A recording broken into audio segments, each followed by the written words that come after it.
Hello students and welcome to English solutions. English solutions में हम आज कक्षा 12वीं की lesson 1 poem 1 teach me to listen O Lord को देखेंगे।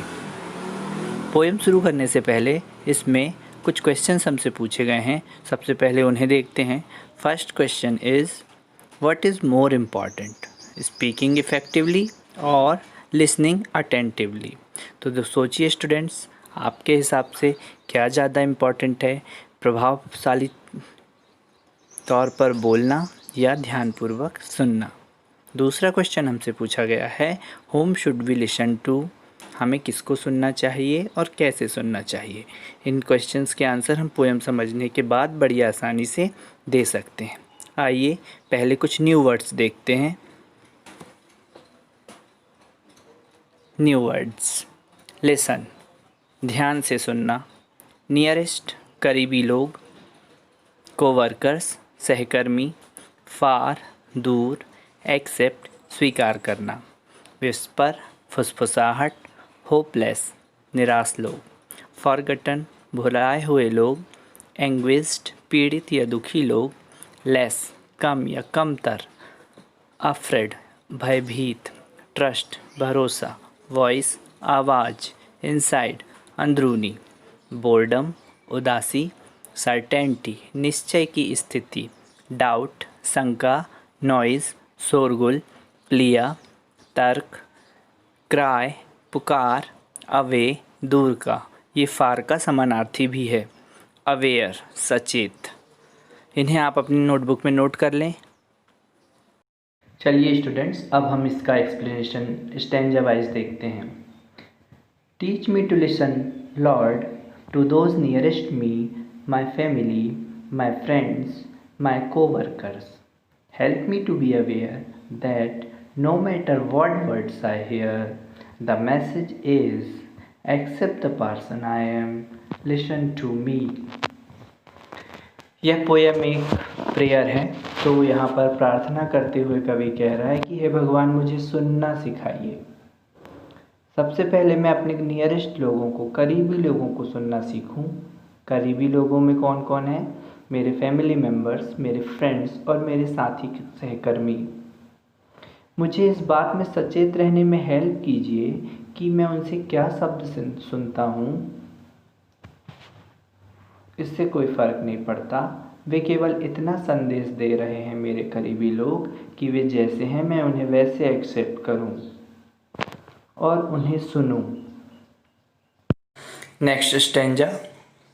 Teach me to listen, Lord, to those far from me, the whisper of the hopeless, the plea of the forgotten, and the cry of the anguished.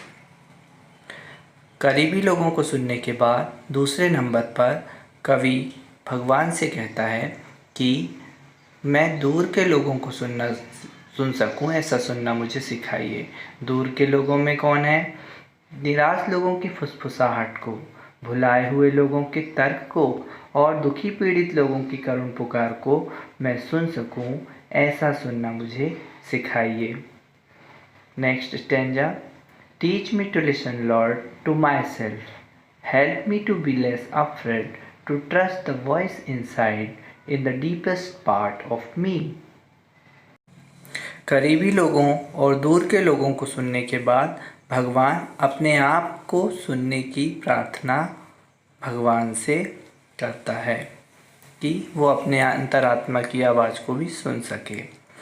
Help me to be less afraid, हे भगवान मैं ज़्यादा भयभीत ना हूँ, कम से कम भयभीत हूँ।